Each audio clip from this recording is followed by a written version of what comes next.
suis avec William, qui est serre-tisseur. Je suis dans son atelier. On s'est rencontrés cet hiver au salon Timeless et on a déjà... j'ai déjà posé plein de questions et j'ai trouvé que William était extrêmement intéressant parce que ça fait partie des nouvelles générations de serre-tisseurs avec une vision de leur métier qui à chaque fois un peu m'épate parce que je trouve qu'il y a beaucoup d'autonomie, beaucoup de courage et beaucoup de sérieux et une autre vision aussi des choses. Donc William, je vais te laisser te présenter, parler un peu de ton parcours. Pourquoi est-ce que je demande ça souvent en entrée? C'est parce que ça permet aux gens de se rendre compte que face à un métier technique tel que le serti, on peut avoir différentes entrées dans ce métier-là. On peut passer par des maîtres, on peut passer par des écoles. Et toi, tu vas nous faire découvrir ton parcours. D'accord. Donc, je me présente. Exactement. Bonjour, je m'appelle William Hernandez. Et sertisseur, gémologue. Et donc... Là, je t'ai dit... Ouais. Et donc là, je commençais dans le métier, c'est par pur hasard. Et au départ, j'étais à l'armée. Donc j'étais parachutiste de l'armée espagnole. Et en 2010-2011, je ne me rappelle pas, je suis allé en Afghanistan. Donc là, j'ai rencontré des vendeurs des pierres. Des pierres entre guillemets, des diamants, et ça m'a passionné tout de suite. Donc j'ai acheté plein de pierres, plein de trucs, et donc ça, c'était la petite graine qui a commencé là. Et au retour à la réalité, quand la mission s'est finie, je voulais faire autre chose, autre schéma. Et au départ, je voulais me dédier un peu à la psychologie. Donc j'ai fait mes études en psychologie la première année. Je suis venu en France avec cette but-là, continuer ma carrière universitaire. Et par un problème des niveaux des langues, c'était pas possible. Donc le plan B, c'était la gémologie. Avec les gemmes. La gémologie, voilà. Génial. Donc j'ai pris l'argent que j'avais mis de côté de l'armée, de la mission et tout ça. Et donc je suis allé à l'ING, je me suis inscrit à l'ING avec mes propres fonds et j'ai fait les 2 années de formation un peu avec ça, entre l'argent que j'avais de côté, de travail. Est-ce que tu étais étudiant à l'ING ou est-ce qu'en même temps tu avais un travail dans un atelier? Non, pas du tout. Donc moi, je suis allé à l'ING comme ça. En je étudiant. Je ne savais pas du tout comment ça allait se dérouler. Après, pour valider l'ING, il fallait faire, je crois que c'était 2 mois minimum des stages en société. Donc c'est ça aussi, c'est là où j'ai commencé à percer dans les mondes des ateliers et tout. Et donc dans la première année, ça a été très compliqué de trouver un stage en gémologie, vente, tout ça. Enfin, c'était impossible avec... C'est possible qu'il y ait un peu de... C'est un milieu qui est très hermétique. Et j'ai fini par hasard dans l'atelier dans l'Enfèvre, qui m'avait dit oui, même si ça n'avait rien à voir avec la gémologie, mais j'avais besoin d'un stage. Donc, tu découvrais un environnement nouveau et un métier nouveau. Et un métier nouveau. Et là, on a travaillé des gros objets, je me rappelle des chemises des bouteilles de champagne. Donc, si on fait un laiton, ça part d'une plaque en laiton qu'on vient après tourner. Et à la fin, on fait des petits anneaux, des trucs, on va les dorer, argenter, dorer, on va les souder et tout. Et là, je me suis rendu compte en fait que j'étais très doué avec mes mains. C'est ça. La réalité, c'est que tu es doué. Oui. non, mais concrètement, c'est le truc le plus important. Et ça, c'était la première approche côté atelier. La deuxième année, j'ai pu faire un stage dans une petite boutique atelier en région centre. Et puis c'est là où j'ai entendu parler du sertissage. Et Et ça fait le lien avec les pierres. Voilà, parce qu'on m'avait dit, mais tu es très doué, tu devrais faire de la joaillerie. Mais moi, je voulais pas du métal, moi, je voulais aussi voir les pierres. Et on m'a dit, bah, fais du certi, je savais pas du tout qu'est-ce que c'était ça. Ouais. Et après, je me suis informé, donc bon, c'était un peu compliqué parce que ça rajoutait un année de formation de plus d'un argent que j'avais pas, qu'il fallait travailler, tout ça, c'était... Et là, tu le fais comment, ton certi, cette année de certi? Tu le fais quand tu es donc dans cette bijouterie où tu as trouvé un professionnel, en même temps tu fais une école? J'ai fait une formation adulte à la BGO à l'époque, et donc qui a duré un an. Et puis ça se fait comme ça. Et là, tu découvres ce métier qui est extrêmement spécifique, Oui. le certi. Oui. Est-ce que tu peux nous dire, pour quelqu'un qui ne saurait pas faire la différence, qui ne saurait pas ce que c'est que ce métier-là? Est-ce que toi, tu peux nous le dire avec quelques Le mots? certissage, c'est le travail du métal pour adapter les pierres à un bijou. Donc il faut sculpter, entre guillemets, on va dire, il faut venir travailler dans une forme, accorder une certaine cohérence avec ce qu'on fait, que la pierre elle tienne, avec l'esthétique de la pièce en soi. Donc c'est un peu... C'est clair. Pour Enfin, moi, en tout c'est un cas, peu pour ça, moi, c'est ouais. clair quand tu le dis comme ça. Là où on ne se rend pas bien compte, c'est que le certi est un métier à part entière. Oui, Il est différent du joaillier, du travail du joaillier, parce que le joaillier ne fait pas de certi et le certisseur Ne n'est fait pas, pas joaillier. oui.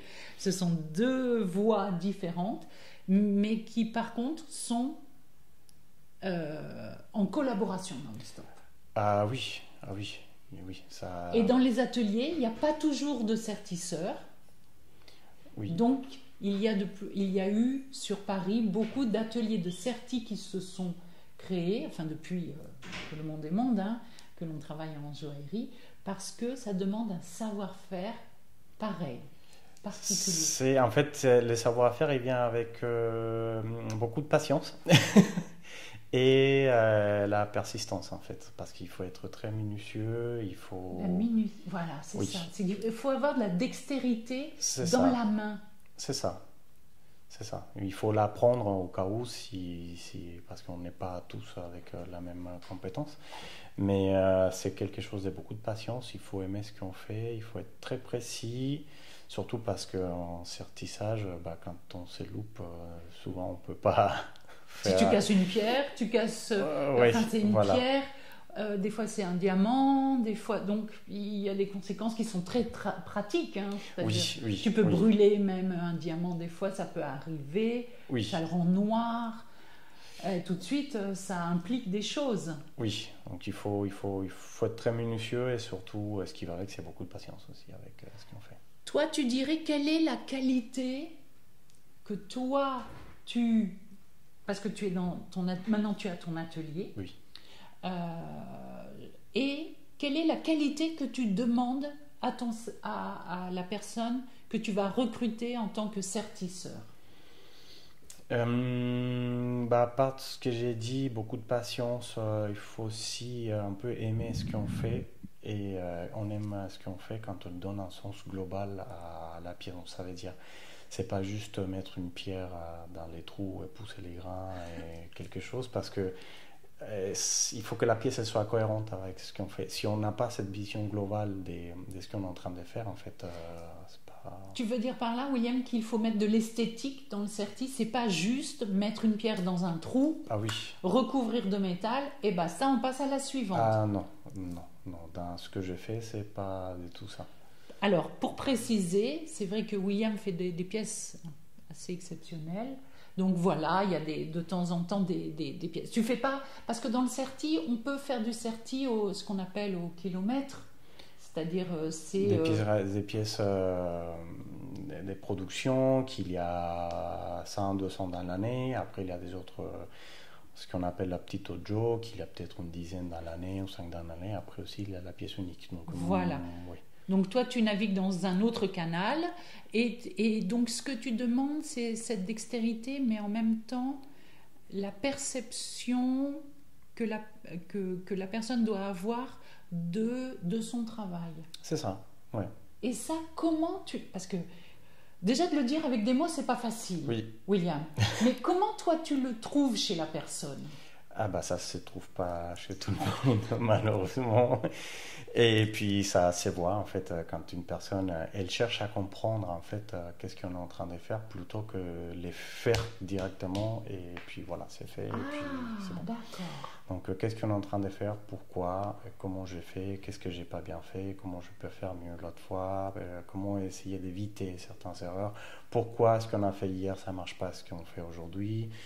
Euh, voilà, c'est un peu. En fin c'est de un peu compte, de profil. tu dis qu'il faut avoir de l'intelligence de la main, mais il faut avoir l'intelligence de l'œil et du Ah, il cerveau. faut tout, Enfin, tout ensemble. ces trois éléments Ah oui. pour faire ton métier. Ah oui, oui, bah, tout à fait. C'est pas parce qu'on fait du certi qu'on va considérer un métier répétitif qu'on va pas réfléchir de tout. Et au contraire, il y a beaucoup des pièces qu'il faut, en fait, il faut se projeter au très loin pour essayer de comprendre en fait comment les métals va réagir, comment la pierre elle va réagir, comment est-ce que c'est faisable. Et une matière telle avec une pierre telle, est-ce que ça se marie pas ou pas, et qu'est-ce qu'on peut faire, pas faire. Il faut l'intelligence, la réflexion et enfin tout, chercher le détail. Ouais. Ouais, c'est la première fois, William, qu'on me dit ça. Je suis assez et je suis assez épatée non, mais de cette réflexion-là. Et d'un autre côté, je me rends compte que les sertisseurs qui font des pièces, en fin de compte, ils ont cette vision-là. C'est-à-dire que ceux qui font pas forcément des choses en répétition, ce que j'appelle moi au kilomètre, hein, c'est une ligne de sertis et de choses comme ça. En fin de compte, il faut avoir cette particularité qui est entre artistique, pratique, Oui. pour faire ça. Et dans ces cas-là, toi, qu'est-ce que tu demandes à la personne? Qu'elle ait fait une école particulière, qu'elle ait un statut particulier d'étudiant, ou est-ce que toi, tu formes la personne? Bon, on pourrait former la personne, ça dépend des niveaux d'envie qu'il y a la personne Ah d'apprendre. oui, donc c'est pas tant Oui. le travail. Tu regardes pas forcément le travail, tu te dis c'est un peu C'est un peu autre tout, chose. c'est un peu tout, oui, voilà. Parce que ouais, quand on commence, c'est normal, hein, enfin, on va pas arriver d'un coup, mais si on fait quelque chose et qu'on se trompe, ok, déjà l'assumer, en fait, oui, c'est pas bien, plutôt que de dire ah non, mais oui, c'est bien, ah non, mais machin, ça, c'est un truc. Ouais, ça marche pas avec Ça ça. marche pas et vouloir faire mieux en fait c'est de la passion que la personne elle puisse se mettre dedans. S'il y a ça avec la persistance en fait après on arrive à un niveau où ça match et puis ça devient intéressant, rentable, enfin il y a tout qui va avec. Presque tu paries un peu aussi sur le devenir. C'est-à-dire que tu sais que tu vas prendre une personne qui, toi, tu décèles des qualités. Oui, c'est ça. Et après, presque, ça demande du temps. Tu sais, c'est comme un peu les maîtres d'art. Les maîtres d'art, ils prennent un élève qu'ils forment. Donc, dans le certi, est-ce que toi, tu préfères faire comme ça? Est-ce que dans d'autres ateliers, non, ça se passe autrement? C'est-à-dire, on est plus sur du travail à la chaîne. Moi, j'ai fait comme ça dans des autres ateliers où les pièces ils vont être moins compliquées, où le niveau d'exigence il va être inférieur. Oui, parce qu'ils peuvent. Moi, je peux pas. Parce que j'ai pas.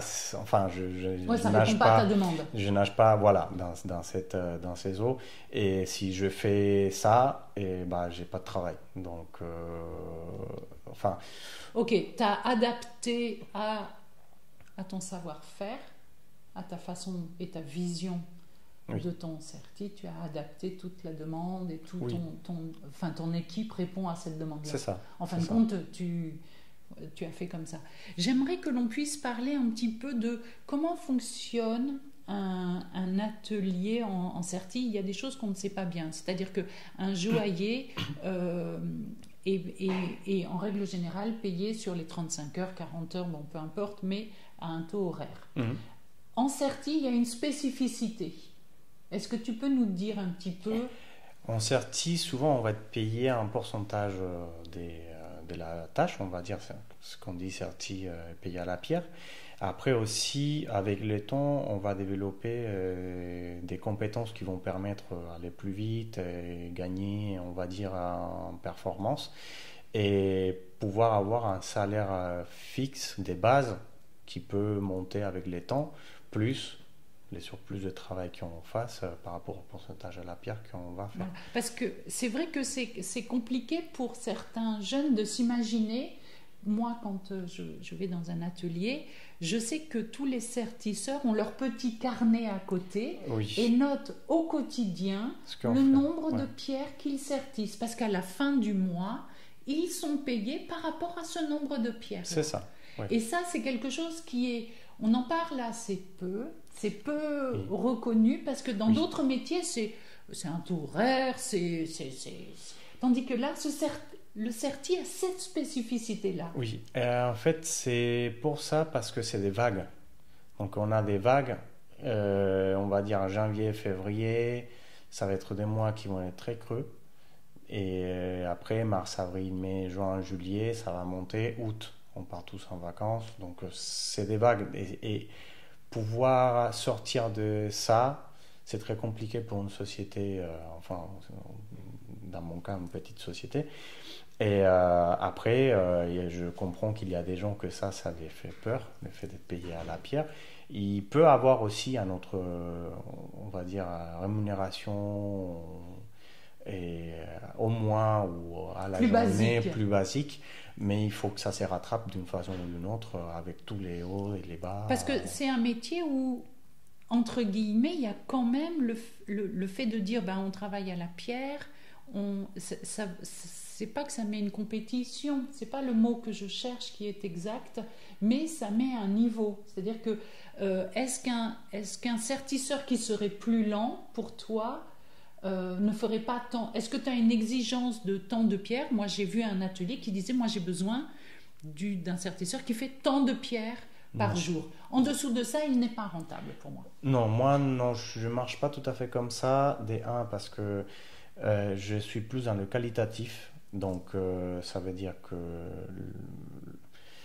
les prix que je peux avoir envers mes clients, ils sont un peu plus, ils pourraient être un peu plus élevés que dans des autres sociétés. Par contre, il faut que la qualité soit là. Donc là, ça réduit les temps, les exigences. Par exemple, il y a des boîtes où ils vont demander 120 pierres à la journée parce que les pierres elles sont payées à 6 euros.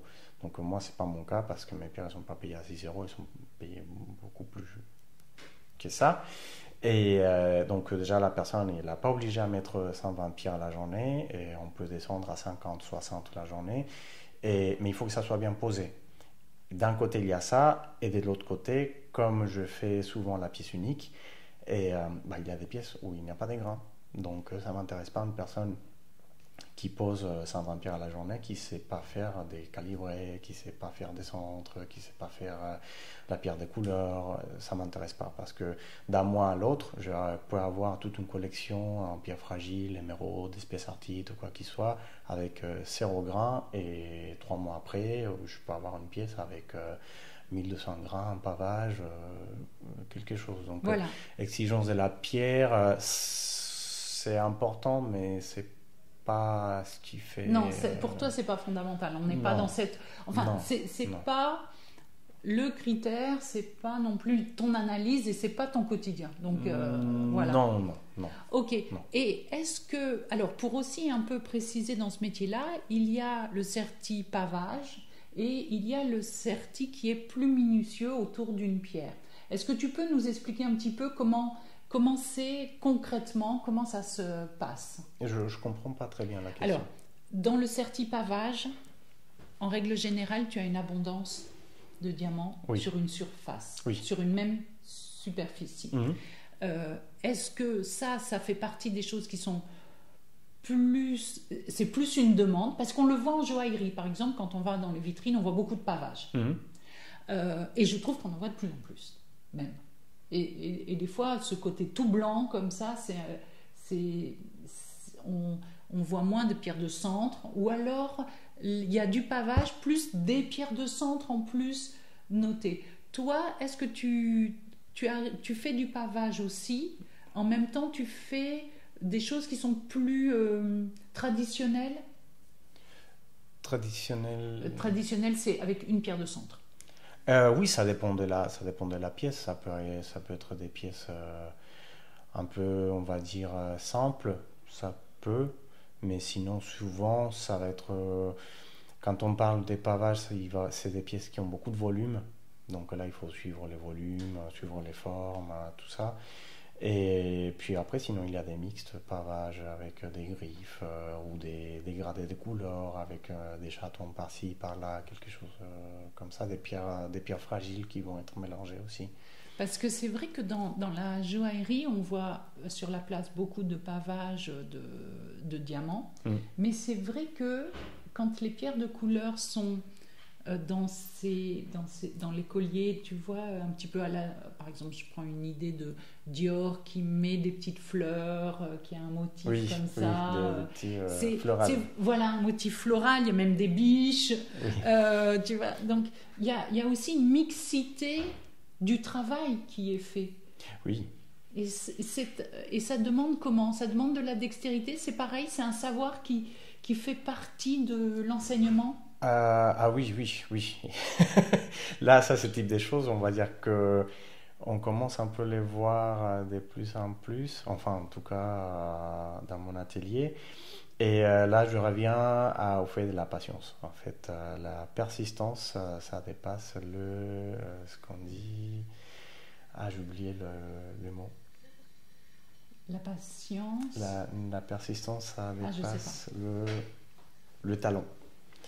Donc, si on a de la patience et qu'on est impliqué dans ce qu'on est en train de faire, donc à un moment donné, on arrive à les faire. Et puis, dans quelques mois, on arrive à les faire dans des temps corrects pour que ça soit rémunéré d'une façon très correcte aussi. En règle générale, pour expliquer aussi aux personnes qui ne connaissent pas ce métier-là, quand un client vient chez toi, il vient avec une feuille, comme un dessin, ou il vient avec le métal, et il vient avec ce qu'on appelle les pliants de pierre. Et cette personne-là t'indique, via des couleurs, via un code couleur, via aussi une présentation, et t'explique un petit peu l'effet qu'il souhaite. Toi, qu'est-ce que tu apportes comme savoir-faire, comme compétence dans ça? Parce que je sais que en règle générale, il y a l'idée, le dessin, et il y a la réalité. Oui, ce qu'on peut faire ou pas. Voilà. Ça dépend du projet, on va dire. Donc, de comment le projet il est. Et si c'est un projet qui va être très... guidé parce que le client il veut exactement quelque chose comme ça, on va suivre un peu ce que le client il dit. Après, donc il t'a renseigné le plus possible, c'est ça, il t'a vraiment, c'est lui qui fait le job là et qui dit ok, je veux ça comme ça, je veux ça comme ça, un camailleux on va dire de bleu ou de brun, je veux qu'il soit mis comme ça. Oui. Voilà, et il te codifie un petit peu les emplacements. Ça peut être comme ça, mais c'est pas le cas tout le temps, parce qu'il y a aussi des fois où on va te dire je voudrais un dégradé à partir des cette zone là, mais c'est pas forcément hyper délimité en pierre. Et moi je trouve que le résultat il est plus beau comme ça parce que c'est quelque chose qu'on voit en fonction de l'avancement de la pièce. C'est pas du tout la même chose quand on voit sur l'ordinateur en code de couleur que quelque chose qu'on voit qui est en train d'échanger et qu'on dit ici je mettrai un peu plus foncé, je vais un peu alterner avec. Et donc ça veut dire, William, que tu dois toujours être en contact avec les personnes qui... Moi, j'essaye de garder une bonne communication avec les clients, surtout parce qu'une pièce, elle ne se sertit pas toute seule, dans le sens où il faut un joaillier, un polisseur et un sertisseur. Donc, des fois, on va rajouter les lapidaires et les diamantaires, mais la pièce, quand elle est finie grâce à tous ces gens. Un ensemble de métiers. Donc, si on n'a pas une bonne communication des questions, des problématiques ou des suggérances, une fois de plus, ça dépend des projets, mais pour des projets qui sont ouverts comme ça, c'est pas la même chose et on voit les résultats sur un même objet fait d'une telle façon. Toi, tu le vois. Ah oui, ça se voit. Toi, tu comprends que là, il n'y a pas eu sur un objet qui est serti, oui. enfin un objet, on va dire un bijou serti. Toi, tu peux voir que chacun fait son boulot d'une manière presque codifiée, indépendante, mais il n'y a pas eu de connexion. Ouais. Et c'est pour ça que toi, tu fais partie de cette génération en plus de chefs d'atelier qui disent ben non, moi je travaille avec, enfin la pièce me vient d'un joaillier, elle a déjà été avancée une grande partie par un joaillier, mais j'ai besoin d'en discuter et j'ai besoin de voir aussi quels sont les projets qui vont se faire un peu plus loin, parce que ça joue sur ton certi, sur ce que tu vas faire. Bah, tout à fait, c'est comme ça. Et ça, est-ce que tu trouves que c'est une méthode qui est plus moderne, plus actuelle, ou déjà dans ton atelier, quand tu travaillais avec ton chef d'atelier, ton maître, est-ce que ça, c'était des choses sur lesquelles il te... En fait, j'ai travaillé, avant de m'installer à mon compte, j'ai travaillé très longtemps dans un atelier de fabrication et de joaillerie. Et il y a eu toujours cette communication. Voilà. Donc, parce que tu étais là, proche de l'atelier. Oui. C'est ça aussi. Oui. Donc je suis un peu habitué à travailler comme ça, on va dire. C'est ça, en va-et-vient permanent sur comment on avance, comment ça se passe. Ouais. Bah, en tout cas, si je communique pas avec l'autre personne, c'est parce que c'est sûr, on est sûr de ce qu'il s'est établi et que le projet il se déroule bien. Et tel comme on l'avait discuté dès le départ, mais sinon il y a toujours un échange d'une façon. Et c'est ça qui fait la richesse, toi, de ton, entre guillemets, de ton certi. Je ne sais pas si c'est ça, mais en tout cas, moi j'essaie de voir ce que je vois. En fait, je vois la pièce dans son intégralité. Je vois pas comme voilà, il faut mettre autant de pierres dans quelque chose. Donc j'ai des connaissances des gémologies, j'ai aussi des connaissances de poly, j'ai un CAP polissage, j'ai des connaissances de 3D, j'ai travaillé dans des ateliers des bijouteries, joaillerie. Donc quand j'ai une pièce à sertir, je vois pas juste des trous, des griffes où il faut mettre des pierres. On va dire que j'arrive à voir tout l'ensemble de la pièce. Je pense que c'est plutôt ça ce que je vois quand je travaille. C'est exact. Parce que tu as aussi la vision globale. Oui. Et une vision entière et globale. Ouais. Après, je dois te dire que tu fais partie des certisseurs. Enfin, je peux te dire que tu es le seul certisseur que je connaisse qui a fait l'ING. Et qui en plus a le livre de Monsieur Eddy, là, que je vois sous les yeux. Donc, Monsieur Eddy, quand je vais le voir, je vais lui dire que non seulement tu as son livre, que tu as lu, parce que tu fais partie des rares qui l'ont lu, que tu l'as reçu et que tu l'as résumé. Oui. Oui. Ça, c'est magnifique, parce que à la lecture, je me suis un peu mise dedans. Je peux te dire que je vais surtout lire ton résumé. Tellement, c'est compliqué. D'abord parce que c'est un pavé, c'est une brique. Oui, ce qui est, c'est que physiquement, c'est une brique. Il n'a pas été lu d'un seul coup, donc on va aussi s'insérer. C'est pour ça que toi, tu as une vision qui est presque, tu sais, des fois, on dit dans la santé, il faut avoir une vision holistique de la santé, c'est-à-dire que tout le corps... C'est ça. Ouais. Et alors toi, tu fais la vision... Le mot va faire sourire 10 000 personnes, sûrement, mais holistique du bijou. Tu as une vision globale. De tous les corps de métier qui peuvent tous les corps de métier. Oui, c'est ça. C'est ça. Et c'est pour ça que vous êtes des nouvelles générations où vous ne travaillez pas seul. Vous n'êtes pas... Bah non, c'est comme j'ai dit tout à l'heure, en fait, le bijou, il ne se sertit pas tout seul. Donc, c'est très compliqué de dire « Ah oui, je suis sertisseur, je suis machin, et puis je sais tout faire. » Enfin, bon, s'il y a des gens qui travaillent comme ça, c'est très bien. Mais bon. Mais toi, tu as une autre façon de voir les choses. Et donc, toi, tu fais ce métier-là depuis combien de temps ? Des têtes, je crois que ça fait 9 ans à peu près. D'accord. Que je suis dans le secteur. Alors, moi, je te dirais que William, c'est incroyable parce que tu viens d'un autre pays, tu t'es installé pour la place, tu travailles pour la place, tu es à Paris et tu fais des choses précieuses. Je trouve que tu t'es sacrément bien débrouillé. Mais est-ce que ça, c'est pas le fait justement que tu as cette autre vision, cette façon de travailler qui est un peu différente? En tout cas, de tous les certisseurs que je connais. C'est une évidence. Je sais pas. En fait, je crois que je me suis pas mis beaucoup de limites au moment d'affronter certaines circonstances. Et je suis tracé ligne droite et puis voilà quoi. J'ai fait avec. Si ça sortait, ça sortait. Si ça sortait pas, j'avais pas plan B quoi. Ouais. Après, je trouve que humainement, c'est vrai que chez toi, on peut dire ça, c'est que tu es très, très dans l'écoute. Ça fait partie aussi du petit plus que tu as.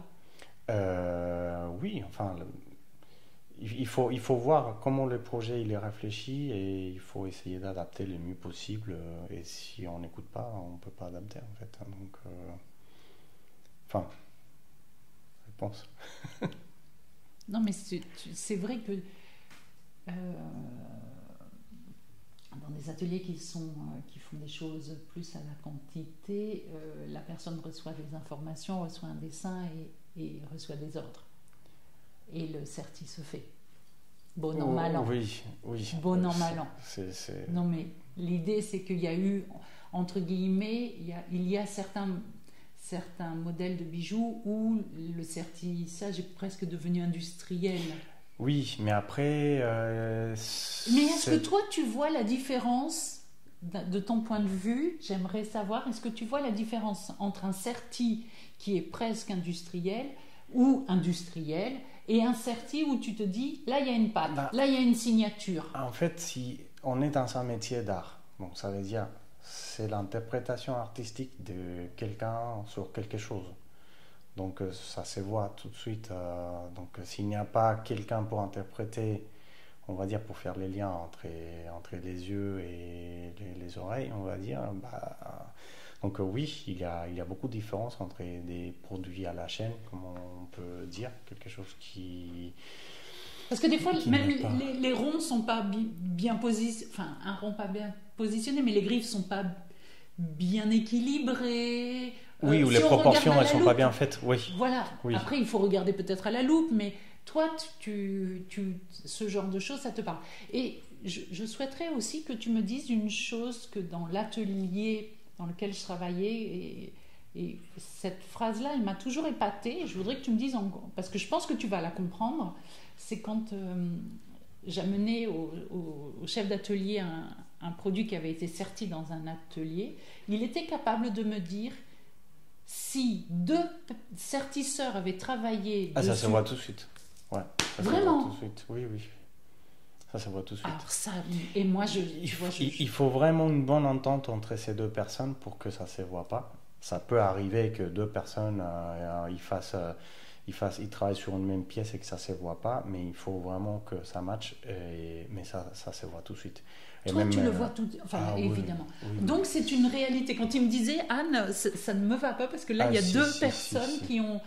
Et moi, j'étais épatée, parce que je comprends même pas le truc, tu vois. Je me disais, visuellement, mais d'où tu sors ça, quoi? Oui.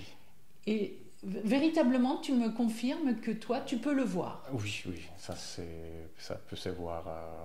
À l'œil. Toi, tu le vois à l'œil. Facilement, on va dire. D'accord. Donc, ça veut dire que quand, dans les ordres qu'un atelier de joaillier donne à un sertisseur, ils savent qu'il faut que ce soit une seule personne qui fasse ça.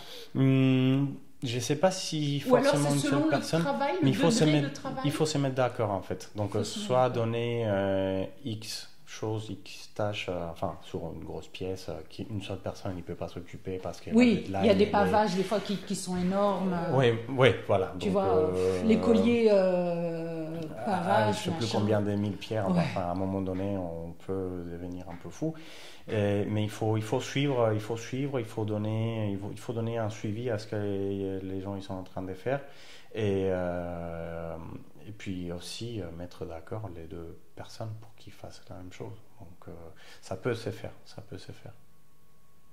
Je suis assez subjuguée par le truc parce que le sertissage est assez méconnu, voire un petit peu mis sur un autre niveau, Oui, des fois. on va dire, oui. On ne dit pas, mais différemment. Alors après, ça s'explique parce que les ateliers de sertis sont en parallèle des ateliers de joaillerie, donc souvent ça peut expliquer. Oui, ils ne marchent pas dans les mêmes... Voilà, ils ne marchent pas dans les mêmes équipes, Oui. si on peut dire ça comme ça. Mais à la finale, je trouve que les maisons devraient faire plus de mixité, tu vois, de ce que j'entends et de ce que j'ai vécu. Parce que rate un pavage, tu rates un bijou. Oui. On est d'accord. Mais après, entre rater et avoir des niveaux de finition différents, et est-ce qu'il y a des signatures, toi, de ton expérience, est-ce qu'il y a des signatures de pavage que tu reconnais, par exemple, d'un grand maître ou de quelqu'un où tu sais que lui, sa spécificité, c'est de faire des pavages comme ci, comme ça? Est-ce qu'il y a des Dans choses? les marques, oui. Entre les marques, oui. Entre les ateliers, je pense pas en fait. Et donc ça veut dire qu'il y a des marques qui ont une sorte de signature de certi? Oui, oui. Ah, ça c'est Qui peuvent avoir préférence à faire, on va dire, des chatons comme ça ou des finitions des pavages d'une autre façon.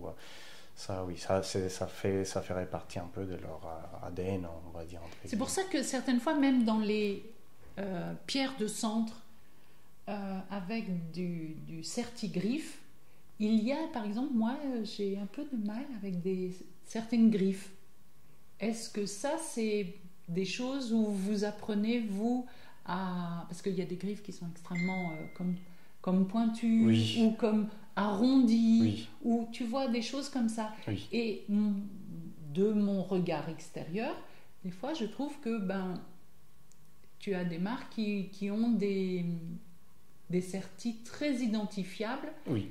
Et en même temps qui plaisent pas, enfin qui sont pas toujours où mon œil n'est pas habitué, voilà, c'est ça. Est-ce que toi tu repères ce genre de choses et tu sais quel est le travail que fait une marque à l'étranger, française? Oui, on pourrait. Après, si ça dépend on va dire, niveau de la pièce, on va dire, et certaines marques qui vont vouloir ponctuer ou accentuer plus ce type de choses sur un bijou à partir de tel niveau, plutôt qu'en dessous de ça. Mais oui. Ok. Ça se fait. Et est-ce que toi, tu vois aussi, parce que certaines fois, quand on parle à des personnes, à des clients, on leur explique la différence entre les certiclos. Pourquoi est-ce qu'il faut utiliser des certiclos? Pourquoi est-ce qu'il faut utiliser par rapport aux pierres? Toi, tu es capable d'expliquer ce genre de choses? Là, on est sur un sujet esthétique d'un côté et après sur un sujet pratique d'un autre. Donc pour une bague, une pierre fragile, quelque chose... Enfin, là, on est en train de parler sur quelque chose qu'on va porter peut-être tous les jours. Une émeraude, une tourmaline, sur une bague, sur quelqu'un... Ouais, tu préconises des certis? Oui, il peut avoir des préférences, mais là, on est en train de voir plutôt la vie à long terme de cette pierre. Voilà. Donc, c'est important aussi de savoir... Des fois, on ne peut pas le savoir en avance, mais c'est quelle la portabilité, on va dire, que la personne elle veut donner. C'est ça. On porte tous les jours, on porte une fois de temps en temps. Voilà. On porte avec parcimonie et avec délicatesse. Ouais.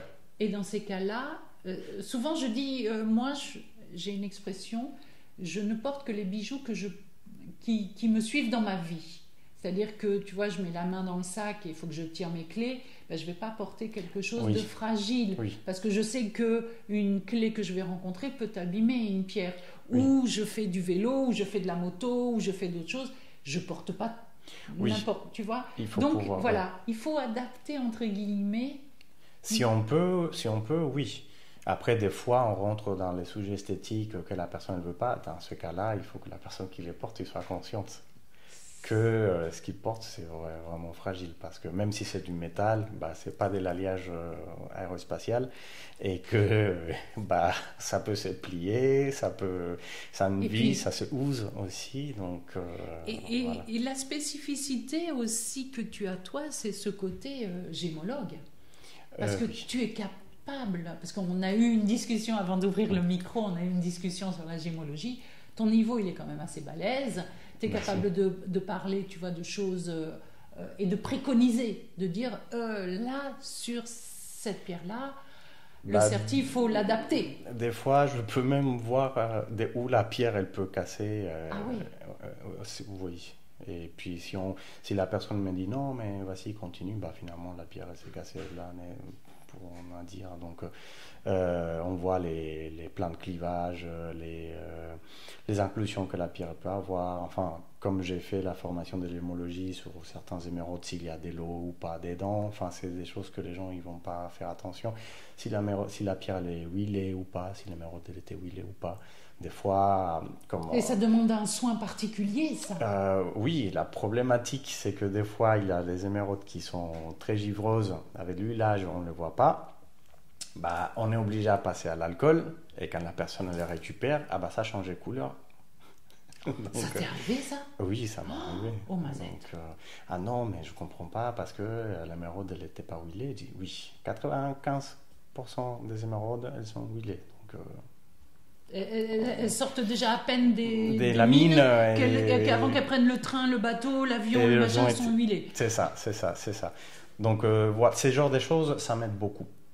Franchement, ça m'aide beaucoup. Et il y a des fois où on va me proposer de faire certains projets que je les refuse parce que soit c'est pas viable, soit Il y a danger, quoi. il y a un danger ou ça peut même perdre la valeur après. Donc, ouais. Ah ouais, c'est grave, là. Ouais. Il y a des idées que c'est pas forcément tout ce qu'on peut dessiner. C'est pas... C'est pour ça que je trouve que ce qui est bien dans ton profil, c'est cette multidiscipline que toi tu as eue. Merci. Ouais, parce que en règle générale, c'est pas le cas. Il manque toujours un petit peu des connaissances de ci et ça. Or, dans le certi, il y a des gemmes, il y a des pierres. Et il faut avoir la plus grande attention à ça, parce que, tu brûles un diamant, ok, bon, si c'est petit et si c'est du pavage, ça a un coût, mais c'est moins risqué. Mais quand ce sont des pierres de couleur, et là, tout de suite, Si on rentre dans une... Si on ne sait pas ce qu'on a dans la main, ça peut être compliqué. Et surtout, la personne de l'autre côté, elle ne va pas comprendre. Et c'est ça. En plus, il faut le réexpliquer, le verbaliser et préciser le pourquoi du comment. Ouais. Qu'est-ce que toi, tu trouves dans ton quotidien, quelle est la chose que tu trouves le plus compliquée dans ton métier? La chose le plus compliquée? La chose, l'administration. On en a parlé avant d'ouvrir le micro. Voilà, et ben c'est ça. L'administratif. Puis il faut dire qu'en France, c'est compliqué. Hein. On aime bien ce niveau de complication. Bon, bref, ça, c'est une private joke. Et dans ton quotidien, quelle est la chose qui est le plus facile pour toi, que tu fais, où tu te dis waouh, c'est ça que j'aime? Moi, j'aime beaucoup les pierres de couleur quand je suis en train de travailler les pierres de couleur. Et alors, est-ce que je peux savoir quelle est la pierre de couleur que tu aimes? Parce que tu sais, on a tous des pierres. Alors, tu as des Mais c'est ça ce que j'aime. couleur. C'est ça ce que j'aime de l'opale. Tu sais que peu de sertisseurs travaillent l'opale. C'est compliqué, enfin. Et c'est ça. C'est pour ça que tu me dis ça. C'est compliqué. C'est compliqué. Ça s'éraille super facilement. Il faut. Ça se raye. Oui, c'est ça. Tu fais un trait. Ton outil. Oui, un fleur à peine, déjà, ça va s'érailler. Mais moi, ce que j'aime de l'opale, c'est que chaque pierre, même si ça vient de la même roche-mère, elle est différente. Parce que l'opale, il fait plein de petites microbilles, et c'est ça ce qui va donner les reflets, tout ça, et ça j'adore en fait. C'est le côté unique de chaque pierre, même si ça vient de la même roche-mère, ça je trouve ça fascinant. Et moi, je suis fascinée que cette pierre, tu sais, par exemple, le saphir a pas mal de couleurs. Ok, mais ce qui me fascine le plus dans l'opale, c'est que sur une petite surface, il y a tant de couleurs sur cette surface-là. Et en profondeur, il y a une mosaïque de couleurs, de reflets. Il y a un effet très vivant dans cette oui, tout à fait, c'est ça. pierre qui est quand même... Mais par contre, elle n'est pas facile à sertir, comme tu me le confirmes. Non, mais elle est sertissable. Alors que tu as beaucoup de gens qui disent non, bon, et si, mais ça demande de l'attention, ça demande la patience. de la patience. Mais ça veut dire aussi que toi, tu es à l'aise là-dedans, puisque tu ne fais pas de la quantité, tati-tata. C'est ça l'histoire. C'est pour ça que tu peux travailler l'opale. Oui.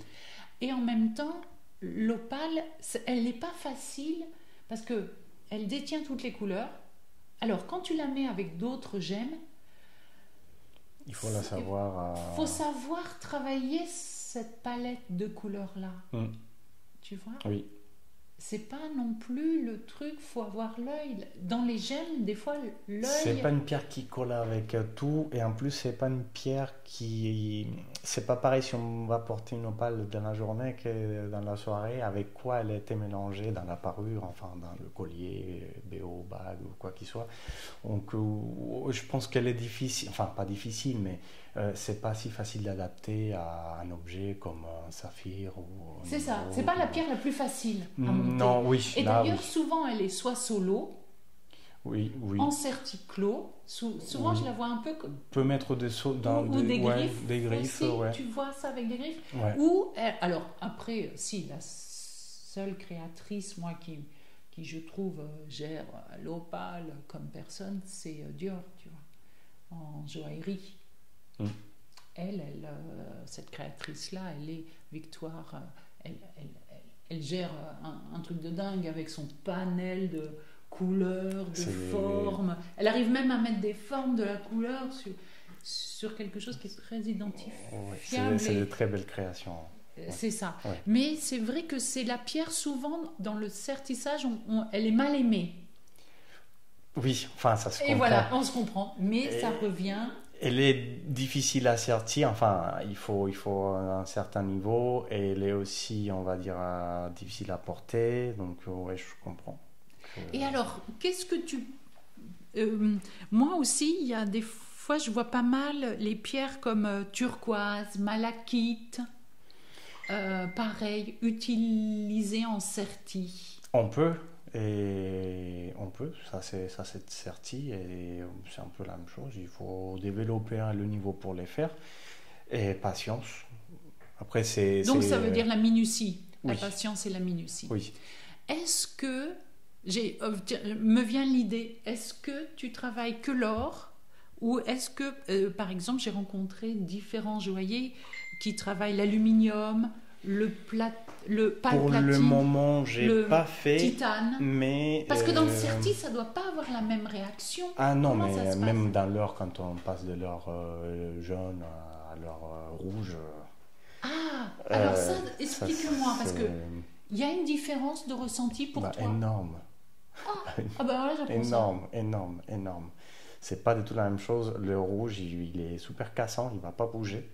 Donc des fois, on va simplifier l'exemple, mais sur une griffe en or jaune, la griffe elle va se plier tranquillement. Sur une griffe en or rouge, pour exactement la même pièce, tout pareil, la griffe elle va casser directement. Et toi, tu comprends pas pourquoi. Ah ok. Et bien là, t'es drôlement embêté. Ah bah oui. Non, parce que quand ta griffe elle casse. Ouais. Le rouge, c'est un peu la bête noire. Rose aussi, rouge, rose. Rose en moins degré, mais c'est le fait du métal, le fait que dans l'or jaune on ait mis plus des cuivres, etc. Ouais, qui change pour tu vois, je savais pas. Voilà, et donc aussi il y a l'effet qu'il y a certaines maisons, on va dire, qui adaptent leur rose, rouge, Oh, tu veux à dire. leur identité parce qu'ils ont des nuances différentes et Oui. tout. Ça aussi, ça peut rendre la pièce très difficile à travailler. D'accord. Est-ce que tu travailles le platine? Parce qu'on dit Oui. souvent que le platine est plus difficile à travailler Mais pour aussi. moi, le platine il est plus facile à travailler que le rouge. Ah, Pour moi, je trouve que le platine, c'est un peu comme l'argent, mais embêtant, parce qu'il va bouffer plus rapidement les outils consommables. Donc, il faut d'accord. faire Parce attention. que du fait de la dureté, tu dois plus. Le platine, il est plus souple. Ah, Il est souple comme l'argent, on va dire. ah, donc il utilise plus d'outils, de Il- matière. il est souple, le platine, mais il est, on dirait, agressif. Il va railler les outils, il va les user D'accord, beaucoup plus vite que l'or ou l'argent, mais il est souple. C'est pas Ok. un métal dur. d'accord. Donc c'est Ok, au contraire, quand on a pour certaines parures, des émeraudes ou des pierres qui sont très fragiles, on va mettre des griffes en platine justement parce qu'elles vont se plier beaucoup plus facilement. Par contre, le rouge, il est cassant, il est dur. Donc ça fait que ton outil ne se use pas, il casse. ah, ok. Et il est dur. Donc il faut faire beaucoup de force. Et en plus, on peut s'attendre que l'outil il casse ou qu'il part en vrille. Oh, ça c'est hyper dangereux. Quoique, ouais. Donc, et ça va user aussi, le rouge, ça peut user aussi plus vite le consommable que l'or jaune ou que l'or gris. Et j'ai une autre question, William. Quand je travaillais avec les sertisseurs, ils utilisaient des outillages pour forcer avec un système de... Le mot va peut-être me revenir, mais pour éviter de trop forcer avec les mains, les avant-bras, etc., ils avaient un système de pneumatique. Est-ce que toi tu utilises ça ou Oui, tu ne trouves pas qu'il y a je d'intérêt? peux l'utiliser, mais ça dépend de ce qu'on est en train de faire. Donc, c'est un outil. C'est un outil. C'est un outil. Mais tu l'as pas intégré partout. Non. C'est pas parce que j'avais compris que là où il l'avait mis sur tous les postes et que ça avait un certain intérêt, ça Oui. évitait la fatigue, Il- et puis ça facilitait. On n'était pas en force. Il peut avoir un certain intérêt, on peut équiper des postes avec ça, mais je pense pas que c'est l'outil qui va Qui faire change que... tout. Non, c'est la personne qui change, c'est pas l'outil. Donc, c'est un outil, Ok. c'est un outil. Et Ouais. la dextérité est toujours le maître mot Ouais, là-dedans. ouais, voilà. Ah, Donc, c'est ça. Ah, c'est je te pas remercie. parce qu'on va avoir cette machine-là qu'on va avoir un résultat. C'est ça. Moi, j'avais compris ça. Pas Non, du tout. non. Ah, ouais. Ça peut aider, ça peut faciliter certaines choses, mais c'est pas l'essentiel, quoi. D'accord. Écoute, je te remercie beaucoup, William, parce que ça éclaire. C'est pas le métier que je connais. Tu vois, là, je me rends compte que c'est pas du tout. C'est pour ça que je voulais te rencontrer. Je voulais qu'on ait cette discussion parce qu'en même temps, tu parles avec beaucoup de transparence, tu parles avec beaucoup de connaissances, et puis tu as cette vision qui est vraiment extrêmement intéressante. Et c'est tout ce qui fait ta patte, hein. Donc c'est super, ça fait du bien d'entendre Merci. ça. Merci à toi de nous avoir accueillis. Ben, merci à toi d'être venu. Moi je viens tout le temps, hein. Tu as des jolies choses, tu fais un beau métier, tu en parles avec beaucoup de bienveillance et de simplicité. Je te remercie beaucoup. Et j'espère pouvoir continuer ça. Je dirai à Monsieur Eddy, Ah oui, ça je vais lui dire, mais je vais même lui écrire parce que c'est trop bon. Merci beaucoup, William. En tout cas, pour ce moment, on a passé 1 heure.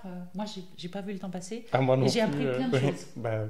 Ben, merci et puis à la prochaine. Ouais. Merci.